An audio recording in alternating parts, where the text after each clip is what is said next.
Okay, so dito tayo sa Farmer's Decision Models for IPM implementations. So farmer must take a decisions such as dynamic technology selections, modifications, and experimentations. So yung mga farmers din natin, kailangan ay magkakaroon din ng experimentations, ano?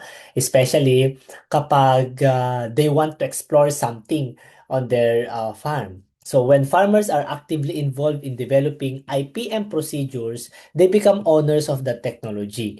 So kapag nagkakaroon ng IPM procedure or meron silang sariling IPM procedure, experimentations or modifications para magkaroon ng best result yung plants natin, they have the owner of or they are the owner of that particular technology, especially the integrated pest management. Kasi ang IPM, yung procedure ay naka-base doon sa experience.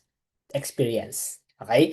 So the experience generated is a feedback into the decision-making process and influences the subsequent technology adaptations. So, si farmer natin or kaya yung farmer manager or the manager must be the owner of their own technology na kung saan ito yung isi-share niya na later on sa ibang mga farmer.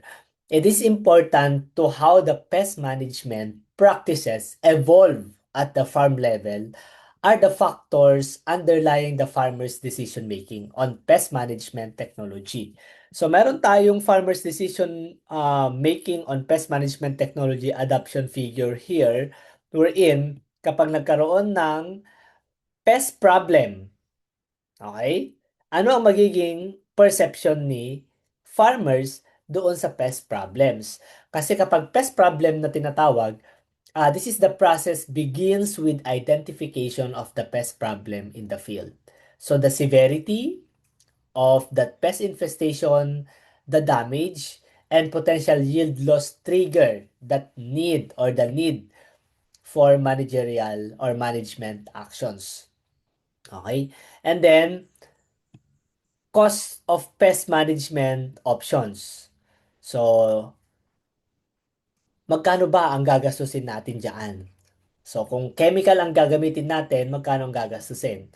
So, kapag uncontrollable na yung mga pest, mas malaki talaga yung gagastusin natin sa pesticides. And then, doon na dito na ibibase yung decision making ni farmer. So kapag nagkaroon ng problem at ano yung magiging perception or diagnosis niya doon sa pest problem na yon, yun yung magiging key for his decision making. Okay? That is their key for decision making. Kasi nga, based on the pest problem, cost considerations, perception, and available resources, the farmer makes a decisions on which pest management strategies to implement. Okay? And then, after that, magkakaroon ng modification and experimentations. Okay? So, in the decisions of modification and experimentations, farmer are modify or experiment with the technology. Okay? To suit their local conditions, adjusting application methods, timing, or dosage. So, ano ba ang dapat kong gawin? Okay, so on his decision making, itatry niya yung mga something na magiging effective doon sa mga pest. Especially kapag maliit pa lang yung population ng pest, anong gagawin? So mag-experiment siya. Why not na mag install ako dito ng light trapping? Why not na mag spray ako ng neem oil? What happens sa mga insect pest natin? So that is modification or experimentation. And based doon sa magiging practice niya and experience sa paglalagay ng mga technology na yon or adaptation or adoption doon, yun yung maglilid sa kanya for his decision making the next cropping season.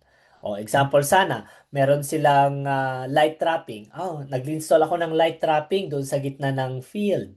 At sa pag-install ko, ang dami mga peste at nabawasan ang rice bug. Wala nang rice bug, wala na ding mga green leaf hopper nung nag-install ako ng light trapping doon. Okay? So, that is pest management practice. And based sa magiging experience niya doon sa light trapping na yon, yun yung magiging guide niya kung ia-adapt pa niya the next season. Okay? Doon na pumapasok yung tinatawag nating decision making. So kapag sinabi nating decision making, ito yung actual na gagawin mo, wherein ay susundin mo siya. Okay? Yun yung naisip mo at ginawa mo, decision making. Okay? So the farmer's decision making on pest management technology adoption is a dynamic process that influenced by pest severity, cost of control methods, farmer perception, resources and constraints, and experience gained from these previous practices help the farmers to refine and improve their pest management strategy over time. So, experience-based kasi yung pinag-uusapan natin. Kasi ang mga farmers natin, they're experience-based, ano? Mas matututo sila, they learn something on what they are doing. Okay? In what they are doing. So, experience-based. So, farmers obtain pest management information from multiple sources. Okay, personal experience, fellow farmers. So, natututo din sila sa personal experience, fellow farmers, research institutions, government extension services, and industry. Kaya ang mga farmers natin ay kailangan mag-attend din ng mga trainings, extensions, and then research services. Okay? So, kailangan pumunta sila sa Municipal Agriculture Office to seek an advice, especially sa pagtatanim ng mga crops. 'Di ba? Especially kapag sila hindi sila knowledgeable doon sa crop na 'yon, kakailanganin nila ng guidance. And also their own experiences. And the industry or local merchants or pesticide companies. So, the integration of these informations among all of these sources help the farmer make informed decisions about pest control and technology adoptions. Okay? So this information flows among these sources and eventually reaches farmers. Farmers combined this information with their own experience and observations to decide on the appropriate pest management practice. Okay? Hindi lang yan. Okay? Meron din tayong mga issues on national policies on IPM. So, government pesticide subsidies influence farmers' pesticide use patterns. So, price intervention makes the pesticide more accessible and widely used. Vegetable farmers invest heavily in inputs, expecting high profits.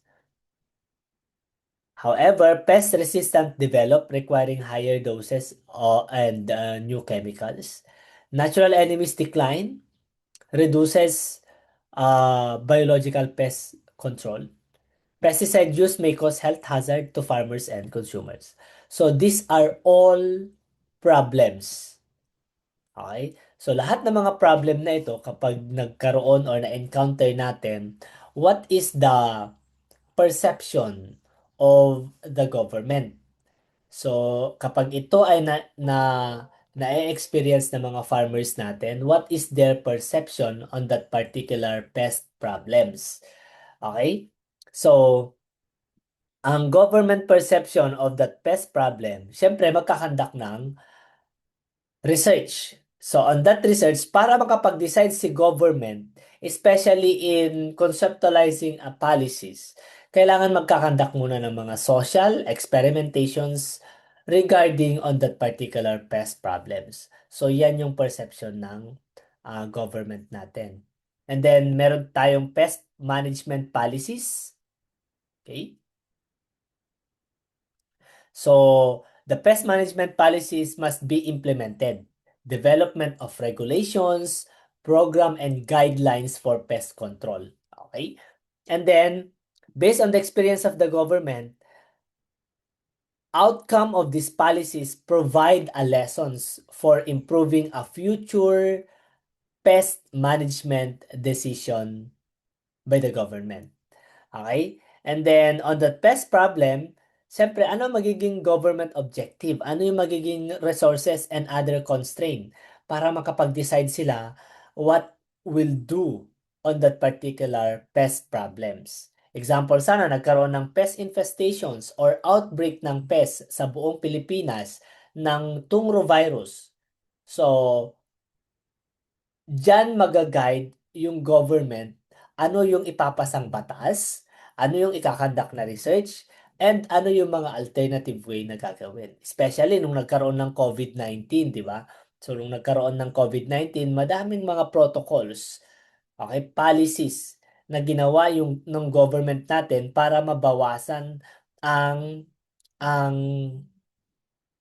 COVID-19 sa Pilipinas. Okay? And then, issues on the national policies on IPM. So, International Agricultural Program influence national agricultural policies. So, emergency pest outbreak may lead to use of strong chemical control measures, and private corporation may influence policy decision through political channels. So, nakakapag-decide ang government natin based dito sa mga influence or ito yung mga component na pwedeng makapag-influence sa government natin. Number one ay yung mga policy advisors or the other countries, public opinion or interest group that is on the other countries or in our country, and then business interest or private business interests, international agencies, and past policies. So, lahat ng mga component na yan could influence doon sa magiging decision ng government natin. Kasi mag-a-adapt dyan is our government down to the people. Okay? Example sana dito sa private business interest. So kapag mag-i-invest sila dito ng mga seeds gaya ng mga multinationals natin na mga private business corporations gaya ng Iswa Seeds sa vegetables. So si government, down to the government yan. So sila yung mag-i-implement. Sila yung magkakaroon ng law or protocols. Especially in the emergency of pest outbreaks. Okay? So kapag na-observe ni private business corporations na mataas na yung pest outbreak ng disease na ito or ng virus na ito, the government uh, ay magkakaroon ng intervention on how to control that pest.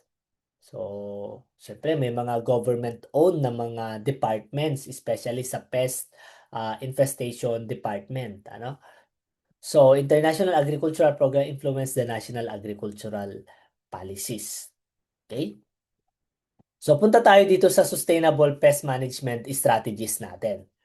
So, unahin na natin ang regulatory control. So, anong ibig sabihin ng regulatory control? So, the regulatory control refers to the role played by the government agencies in trying to stop the entry or spread of the pest into an area.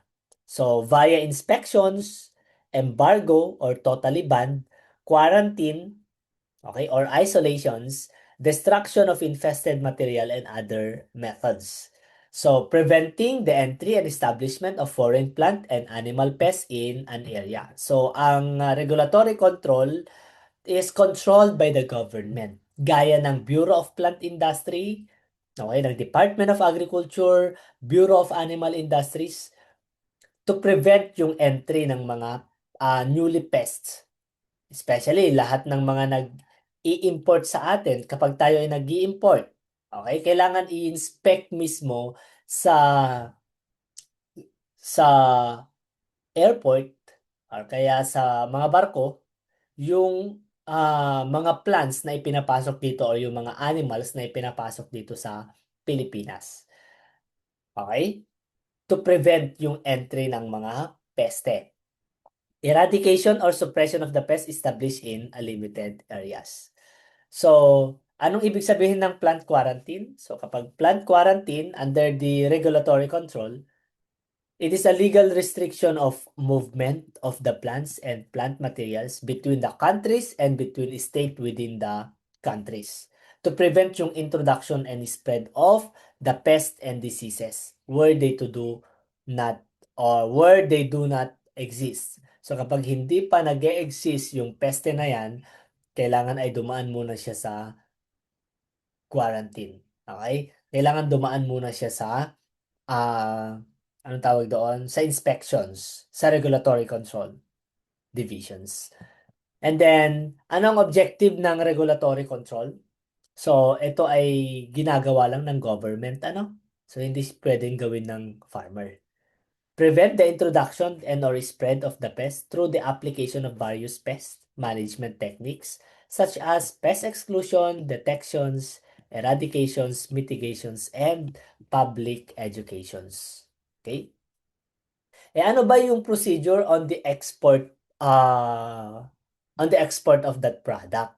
So, exporter accreditation is necessary to ensure the compliance with the set international standards, bilateral agreements, and local standards. So, kailangan magkaroon muna ng mga accreditation or license before ka makapag-export, especially kapag mga banana and pineapple. Bago ka mag-export sa ibang bansa, merong protocol. Okay? Merong guidance or guide. Presently, the BPI or Plant Quarantine Service or PQS has developed or had developed a number of protocols to ensure acceptance of the Philippine export to various countries.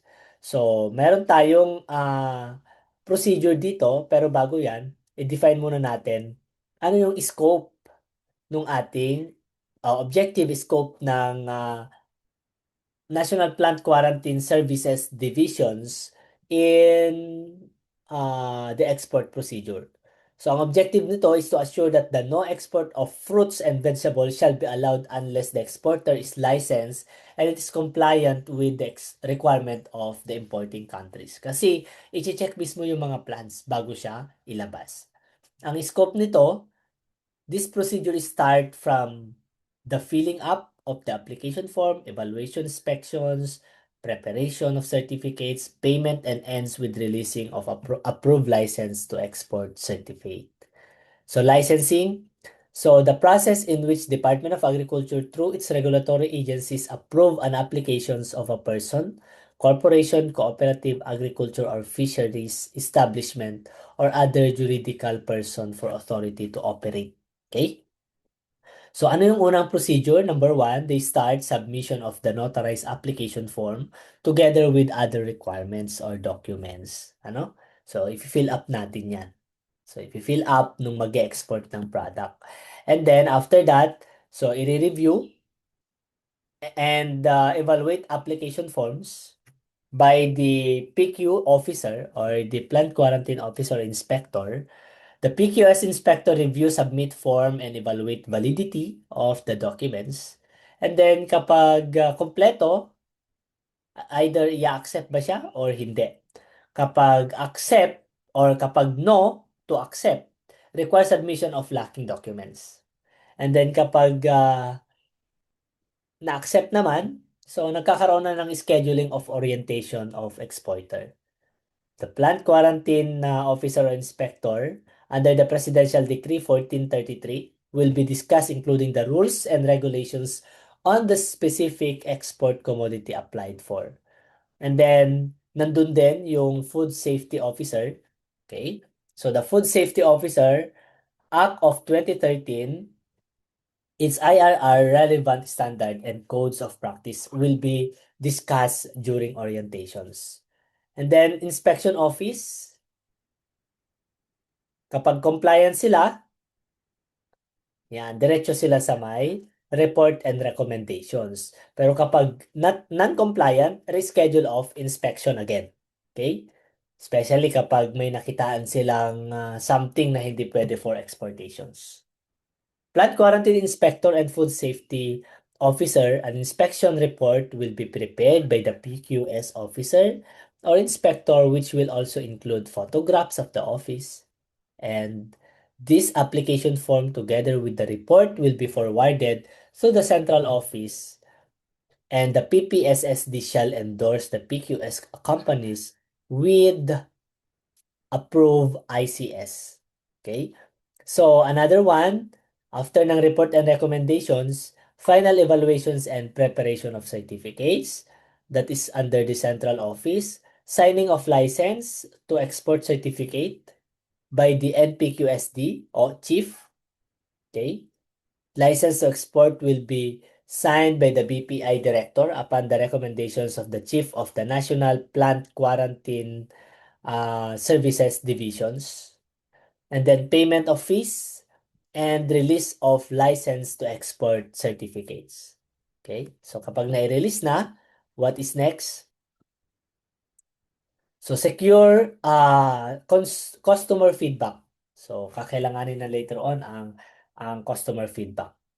So, customer and plant quarantine inspector ang responsible dyan under the Memorandum Order number 27 series of 2021.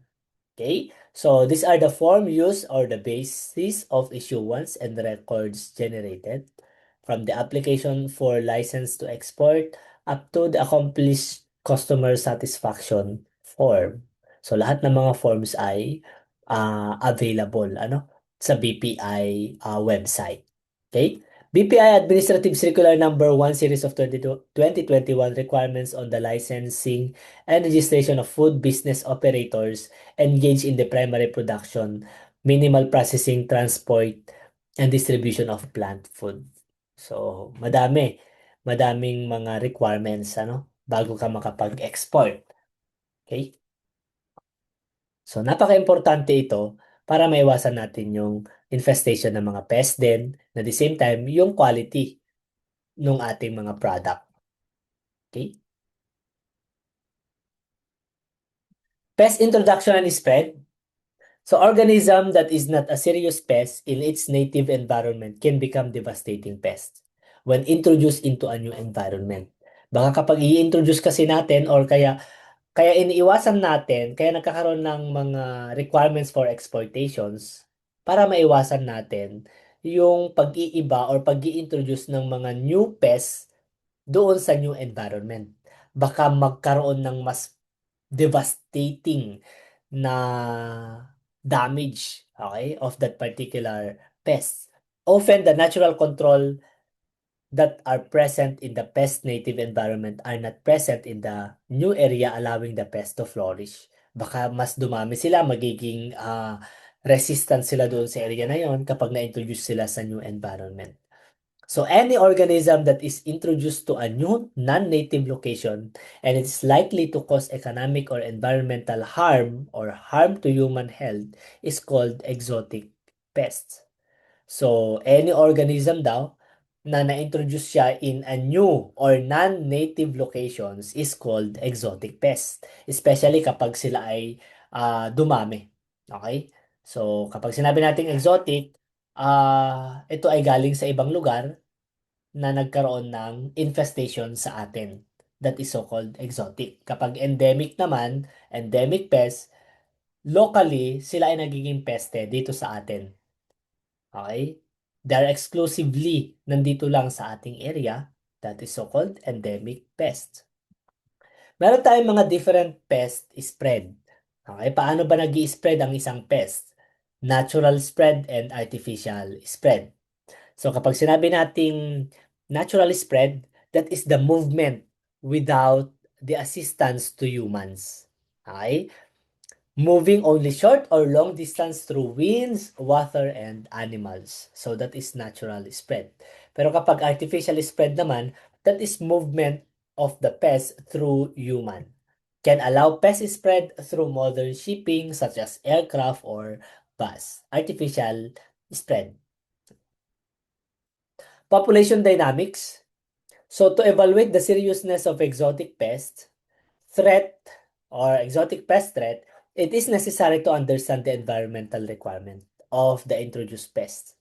So kailangan nating maintindihan daw yung environment or required environment ng isang introduced na pest. Kaya nga nakakapunta yung mga peste dito, kaya nga nakakapag-migrate yung mga peste dito. Unang-una, it is because of natural or artificial spread. So, ang ginagawa ng mga peste naman natin, nagkakaroon muna ng adjust. So, nagkakaroon ng pag-adjust doon sa environment natin. Okay? Where the pest has been introduced may be more or less favorable to the pest than its native habitat. So, the exotic pests are introduced pests either accidentally or intentionally, and they are not indigenous or native to the area. So, may have more or fewer predators and parasite in the new environment.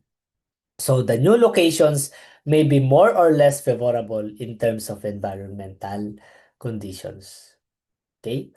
So, ang mga peste natin, pag nag-migrate, nag-a-adjust din sila. Okay? Nag-a-adapt din sila sa environment. At once na nakapag-adapt na sila sa environment, that's the time na magkakaroon na ng serious damage later on. Okay? Kaya napaka-importante na i-inspect ng BPI or Bureau of Plant Industry ang isang imports ng mga product upang sa ganun maiwasan natin yung spread ng mga peste. So, in the Philippines, there are three of the most important introduced or alien invasive pests that are the golden apple snail, locally known as golden kohol or Pomaceae canaliculata, the rice blackbug, locally known as itim na atangya, and then we have also mango pulp weevil or Stenochetus frigidus. Yan. So, ito yung mga example ng mga invasive or mga alien pests na present dito sa Pilipinas. Okay? So, factors affecting establishment of pests. So, ano yung mga factor na bakit kaya nagkakaroon ng establishment of pests? The introduction must be into an area with a suitable environment. So, kapag suitable ang isang peste sa environment, there is an occurrence of pest later on. The introduction must be in an area with a suitable host. So, dapat present din yung host doon. Para siyang disease triangle. Okay?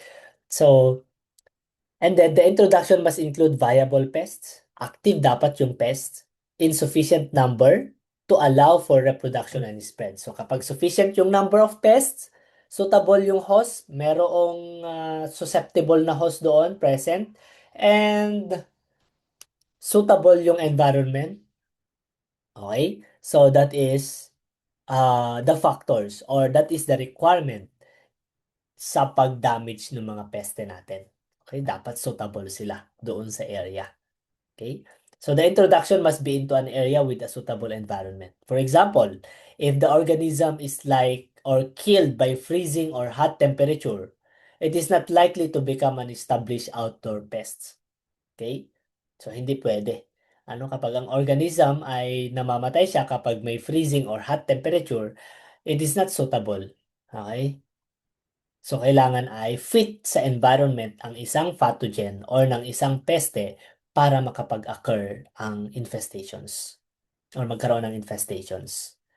So, meron din tayong mga agencies concerned on regulation and standards. Number one is yung International Standard for Phytosanitary Measures are the standard guidelines and recommendation recognized as the basis for phytosanitary measures applied by members of the World Trade Organization under the agreement. Okay? On the application of sanitary and phytosanitary measures. Under the agreement on the application of sanitary and phytosanitary measures. These are adopted by contracting parties on the International Plant Protection Conventions or the IPPC. So, yan. And then we have also the Plant Quarantine Services or Service Philippines, DPQS. So, inspect in the import, export, and domestic movement as well as market access of plant and plant products. So, ang PQS aims to prevent the entry of the foreign pests into the country. It prevents spread of the pests already existing in the country and comply with the international standard. Ang PQS is under the Bureau of Plant Industry. Okay? They are the member of International Plant Protection Convention. National Plant Protection Organization of the Philippines. This is by virtue of the Presidential Decree number 1433, known as the Plant Quarantine of 1978. 13 regional offices. So meron siyang 13 regional offices ang PQS. Central office is located at 692 San Andres, Malate, Manila. And meron din silang branch sa Ninoy Aquino International Airport, Pasay City, Manila International Container Post, Tondo, Manila, South Harbor, Manila Pier, Port of Batangas, Port of Mindoro, Port of Quezon, and Port of Palawan. So these are the branch, okay, of the PQS. And then Bureau of Plant Industry under the Department of Agriculture naman siya. Member of the IPPC and other international organizations. Okay? Serve as our national plant protection organizations, ang Bureau of Plant Industry. So, next, domestic. Okay? Domestic plant quarantine mainly focuses on the restriction on the movement of infected and or infested plant and plant parts or products from one locality to another within the country.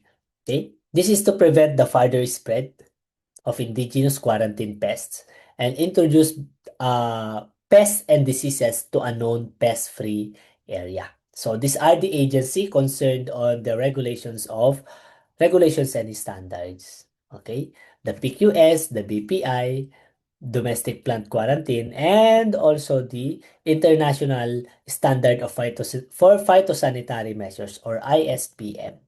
Okay? So, lastly, pumunta naman tayo sa mga relevant laws, policies, and issuance on the regulating plans. Number 1, the first Quarantine Act enacted on February 5, 1952 is the Act number 2145, an act to prevent the introduction in the Philippine island of plant diseases and epidemic. Okay? This was enacted by the Second Philippine Legislature. So the law was not implemented until the later part of 1915 due to lack of qualified personnel. So number 2 is the Act of 2515, enacted on February 5, 1915, an act prohibiting the exportation from and importation into the Philippine island of disease planting materials. So dapat lahat ng mga planting materials na ipinapasok dito sa Pilipinas, ini-inspect muna. Okay? Presidential Decree number 1433 enacted on June 10, 1978, known as Plant Quarantine Law of 1978. Presidential Decree number 936, May 19, 1976, establishing the National Crop Protection Center. Ito ay located sa College of Agriculture, UPLB, and 7 Regional Crop Protection Center. Okay?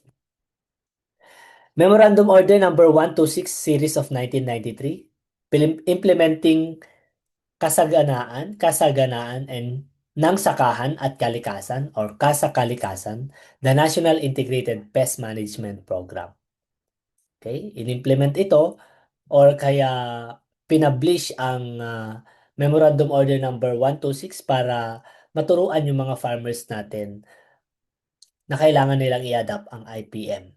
Executive Order 116, placing BPI as a staff bureau under production group. So, ginawa siyang bureau. Staff Bureau. Republic Act 7308, the National Seed Industry Development Act. Okay. PD 936 and Letter of Instruction or LOI 987, they are the creation of Regional Crop Protection Center. So, nagkaroon ng creations of Regional Crop Protection Center attaches to the Department of Agriculture. LOI 986, Pesticide Residue Analysis and Monitoring, or the establishment of pesticide laboratory all over the country. Until naging PD 1144, creation of the Pesticide or Fertilizer and Pesticide Authority recognizing BPI mandate on the pesticide residue analysis. Okay. PD 7394, Consumer Act of 1992, ensure safe supply of fresh agricultural crops and improve the quality of local fresh crops and promote its export. And then RA 7607, Magna Carta for Small Farmer. Bakit ginawa ito? To monitor the level of chemical residues sa mga farmers natin, sa farms. RA 10068, implementing of the Organic Agriculture Act of 2010, an act providing for the development and promotion of organic agriculture in the Philippines and for other purposes. So, ito yung mga laws, policies, and issuance on regulating plans and the regulating plans para ma-reduce lang yung spread ng pest, para ma-reduce or ma-prevent yung resistant ng mga peste. Okay? So, thank you so much. And ang next na i-discuss natin ay maipopost ulit sa YouTube. Okay? God bless.